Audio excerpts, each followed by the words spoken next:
आज मैं मॉडुलस और conjugate of a complex number के बारे में बताऊंगा। सबसे पहले बताते हैं कि मॉडुलस क्या होता है। Modulus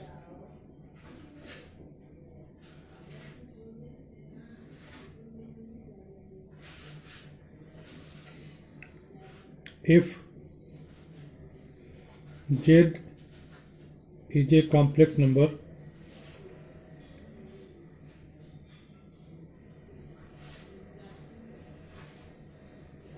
is a complex number, given by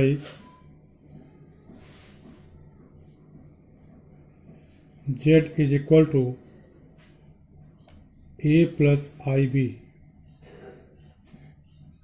then the modulus of complex number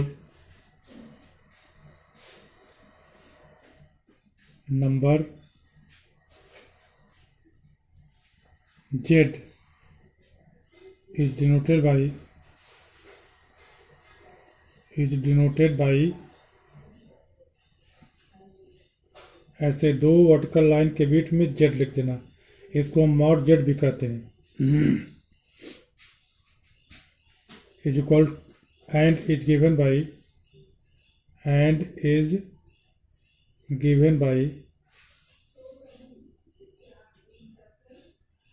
modulus of z is equal to under root a square plus b square. कहने का मतलब यह है कि मॉडुलस आप किसी कॉम्प्लेक्स नंबर का जो मॉडुलस है वह उसके रियल पार्ट का स्क्वायर प्लस इमेजिनरी पार्ट के स्क्वायर के सम का स्क्वायर रूट होता है। अब इसके बाद conjugate of a complex number. Conjugate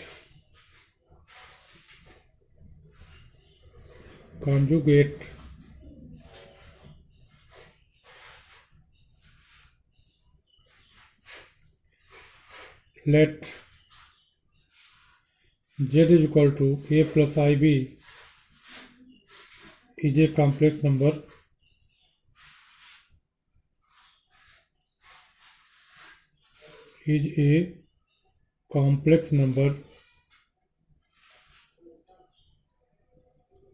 then the conjugate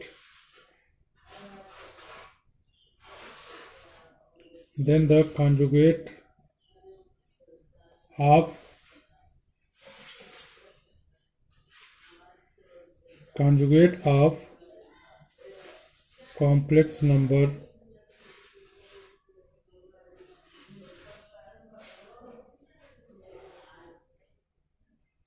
z is denoted by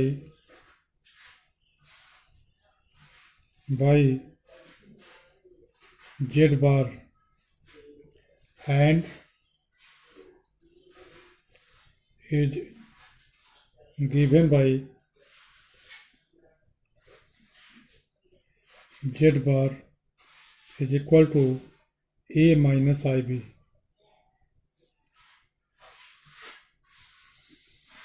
किसी कॉम्प्लेक्स नंबर और उसके कॉन्जुगेट का जो प्रोडक्ट होता है, मल्टीप्लिकेशन होता है, वह उसके मॉडुलस के स्क्वायर के बराबर होता है।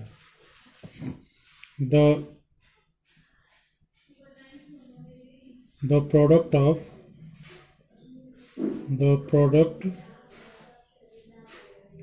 Of a complex number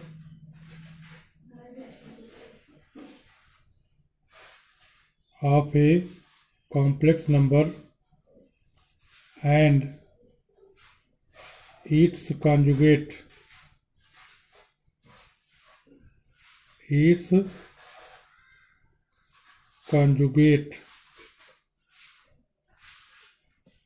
is equal to square of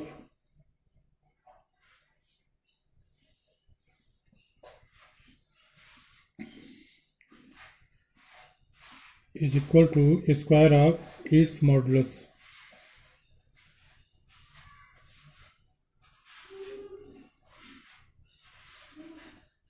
जैसे for example let z is equal to a plus i b, then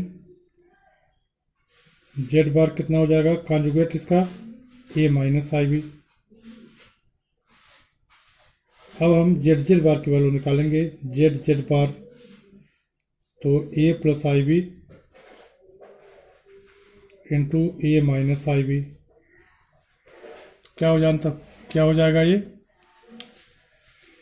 कहने का मतलब है कि किसी कॉम्प्लेक्स नंबर उसके कॉन्जुगेट का जो मल्टीप्लिकेशन होता है वह उसके मॉडुलस के स्क्वायर के इक्वल होता है। इसको मैं दिखाना चाहता हूँ। तो इसके लिए मान लिया z equal to a plus i b, तो z बार कितना हो जाएगा, मतलब z का conjugate a minus i b.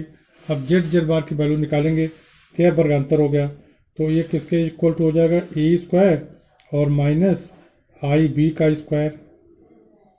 अब इसे हम लिख सकते हैं ए स्क्वायर और माइनस आई का स्क्वायर, आई स्क्वायर और बी स्क्वायर। अब इसको हम लिख सकते हैं ए स्क्वायर, आई की जगह पर क्या होता है -1 का स्क्वायर और बी स्क्वायर। तो ये हो गया ए स्क्वायर माइनस और -1 का स्क्वायर क्या होता है +1, 1 इंटू बी स्क्वायर -1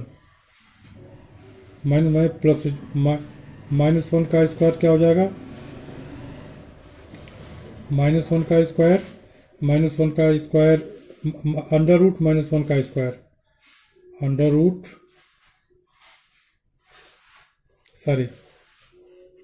ये हो गया ए स्क्वायर और माइनस आई की वैल्यू क्या होती है √-1 इसका स्क्वायर इंटू बी स्क्वायर। अब इसे हम लिख सकते हैं ए स्क्वायर माइनस √-1 का स्क्वायर कितना हो जाएगा -1 इंटू बी स्क्वायर। अब माइनस कितना हो जाएगा प्लस ए स्क्वायर प्लस बी स्क्वायर। इसको हम क्या लिख सकते हैं, इसको लिख सकते हैं मॉड जेड का होल स्क्वायर। तो इस तरह से हेंस वी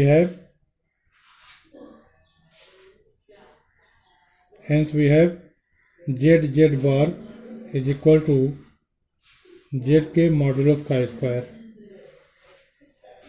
ये बहुत अच्छा रिजल्ट है। एक चीज़ और हम बहुत इम्पोर्टेंट है, मतलब जेड का मॉडुलस और जेड बार का मॉडुलस सेम होता है। The modulus of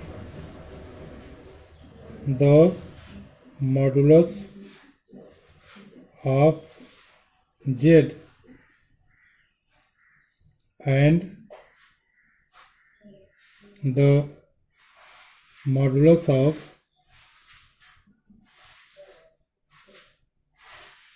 z bar are equal।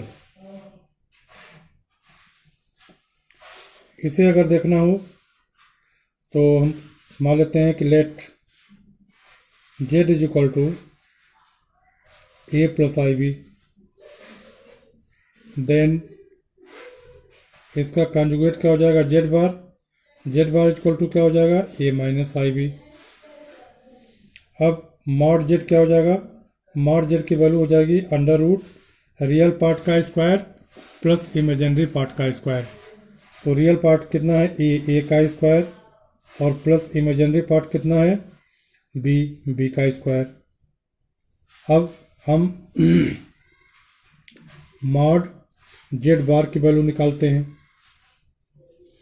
तो इसमें भी क्या होगा रियल पार्ट का स्क्वायर अर्थात ए का स्क्वायर प्लस इमेजिनरी पार्ट क्या है -b इसका स्क्वायर।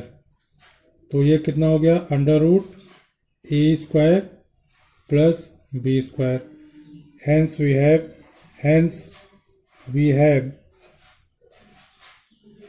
वी हैव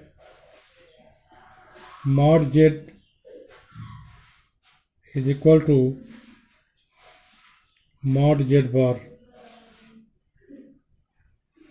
ये भी बहुत इंपॉर्टेंट रिलेशन है, इसे याद रखना है। तो इस तरह से मैं आज मॉडुलस और conjugate of a complex number के बारे में बताया, और कुछ और इम्पॉर्टेंट रूल है, some more important rule are some important rules.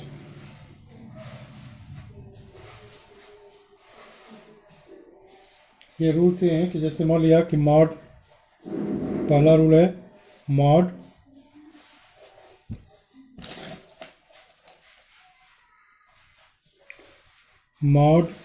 Z1 into Z2 is equal to mod Z1 into mod Z2। दूसरा रूल है mod Z1 upon Z2 is equal to mod Z1 upon mod Z2, provided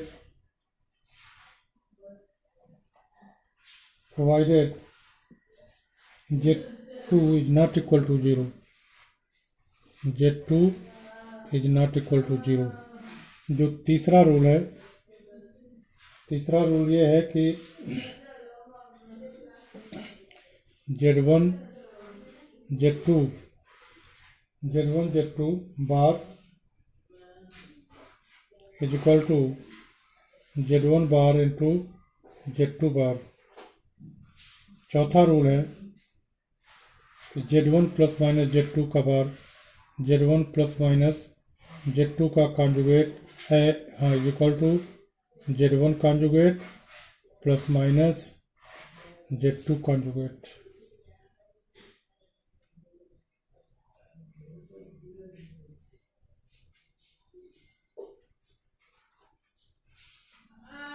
एक और rule चाहे तो हम लिख सकते हैं,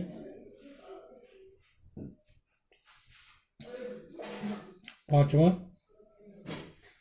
रूल है कि Z1 अपॉन Z2 का conjugate is equal to Z1 is equal to Z1 का कॉन्जुगेट अपॉन Z2 का कॉन्जुगेट।